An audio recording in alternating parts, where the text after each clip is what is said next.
سلام، مرحبا بكم عندي في قناة حكايات وروايات من حول العالم.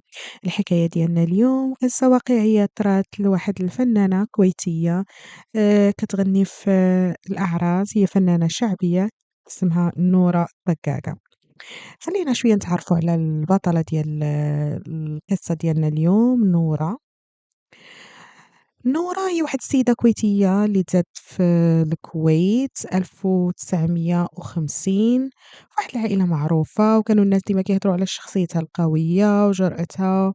ومن وهي صغيرة كانت مختلفة شوية على باقي البنات، كانت كتميل للأناقة بزاف، كتبغي الظهور الحسن، ديما مكادة الحالة، كتبغي تكون هي متألقة.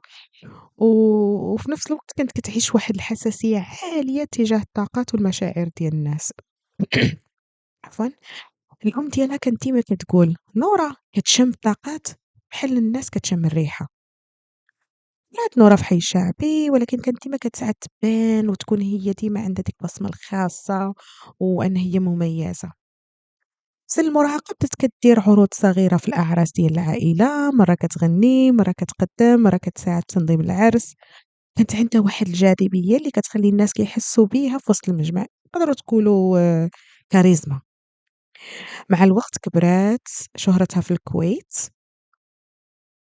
وبنات بزاف بداو يهضروا على نورة اللي كتوقع ليها ديما واحد الحاجات غريبة. مثلًا ملي كيهضروا على نورة كيقولوا هاذيك نورة ديما كيطراو معاها شي لعيبات، يعني ماشي normal. هي ماشي فنانة رسمية، ولكن كانت معروفة في وسط المجتمع النسائي ديال المناسبات، الأعراس، التجمعات ديال الحريم أو النساء. وهذا الشيء اللي عطاها اللقب نورة الضقاقة. خلينا نهضروا شوية على حياتها الشخصية. نورة تزوجات صغيرة، ولكن الزواج ما دامش بزاف. كانت تقول ديما أنا من الناس اللي القدر كيجري وراهم.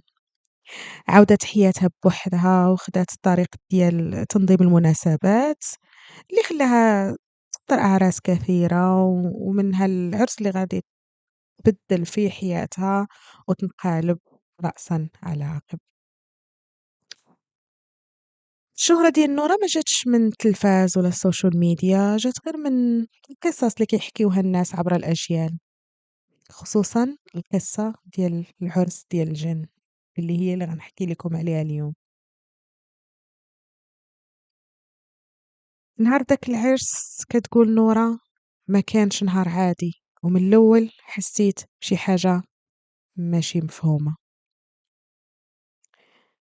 نهار قبل العرس كانت نورا عندها لغد ليه غادي تكون كونجي، كانت كتخدم السيمانة كلها، وأخيرا هي والفرقة ديالها عندهم كونجي، وهي كانت كتسنى هاد النهار باش ترتاح فيه. ولكن نهار قبل العرس اتصلت بها واحد السيدة معروفة في العائلات الكويتية وقالت لها نورا باغاك تجي تنظمي لينا واحد العرس صغير غير خاص بالعائلة. نورا شوية ترددات، ولكن حيت لحّت عليها قبلات، ولكن بقات مستغربة من الطريقة اللي هضرت بها هاد السيدة، كانت باردة وكتهضر كأن كلامها محسوب حرف بحرف. في نهار العرس وصلات لواحد المكان بعيد شوية على المدينة، لهاديك الفيلا اللي غادي تغني فيها. كاينين شي حدائق كبار حواليها محيطين بهداك البيت. هو كان شوية بيت يعني معزول، كان هادئ بزاف، الهدوء كان بزاف حوالي البيت لدرجة أنه كيخوّف. منين دخلات لقات النساء لابسين لبس تقليدي كويتي، ولكن بواحد اللمعة في عينيهم ما كتشبهش البشر، وشي وحدات كانوا ساكتين بزاف وما كيهضروش إلا سولهم شي حد. نورا قالت حسيت ما بيناتهم واحد البرودة، وحدة أصلًا حساتها بحال عينيها ما كيبانوش، وحدة كتبان وتختفي وسط الزحام. بلا ما هي تحس بيها، شكال واحد الحاجات غريبين يعني كتبان ليها شوية ما كتبقاش تبان ليها. فاش بدات الحفلة قبل ما يخليو نورا تغني،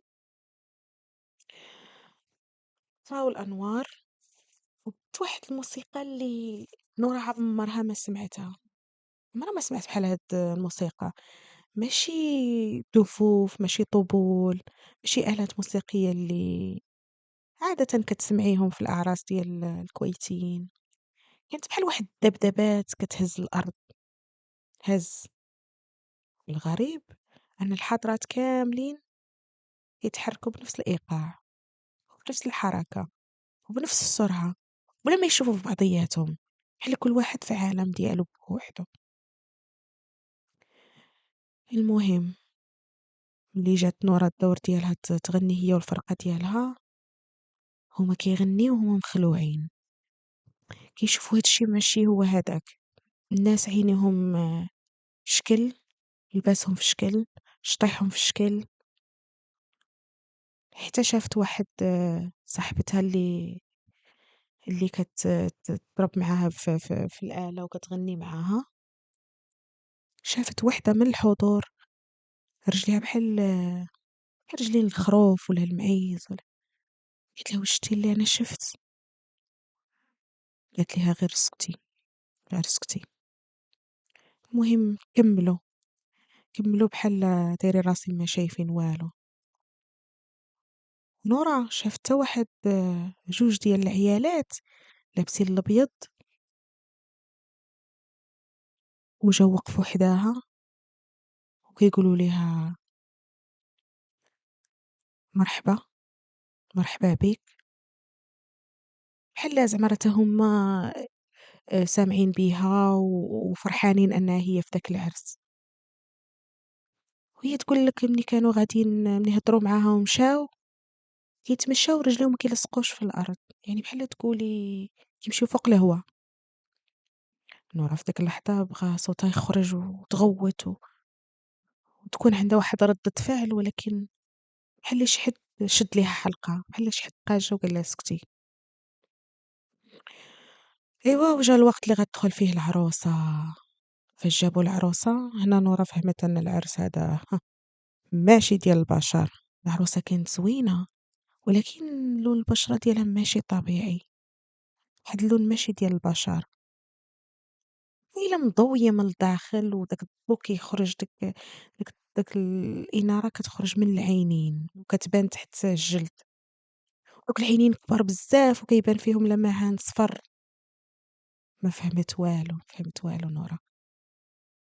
العروسة دازت حدا نورا وقالت ليها بصوت خفيف: حنا عارفينك وما تخافيش، غير شوفي وما تهضريش. نورا تجمدات بلا ما تتحرك، وفي وسط الحفل تفضوا نهائيا واحد الثواني، ولكن ملي شعل راه كلشي تبدل، الناس تبدلوا بلايصهم، حوايجهم تبدلات، الريحة المكان تبدلات، كلشي تبدل. وظهر في وسط القاعة واحد الراجل طويل بزاف، عينيه حمرين، لابس لبس تقليدي ولكن شكله ما بيناش عليه إنسان. شاف في نورة مباشرة بعينيه وغمزها بعين وحدة. ديك اللحظة حسات واحد البرودة دخلت من رجليها وطلعت من راسها. فاش سالا العرس نورا قالت للفرقة ديالها: جمعوا راسكم وخلينا نمشيو نهربوا من هنا. المشكل انهم لسان العرس ماشي دوك الناس خرجوا بشوية بشوية وكل واحد مشى في حاله، كلشي اختفى في دقة واحدة،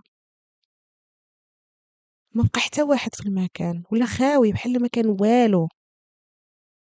والغريب في الامر نورا خرجت ولقات السيارة ديالها خاوية ولكن شاعلة، الموتور شاعل خدام، كاين حتى واحد كتسنى حدا الباب، بحال ديك السيارة راه كتسناها ولكن ما كاين حتى حد اللي منوض ليها السيارة. هزات الفرقة ديالها ومشاو،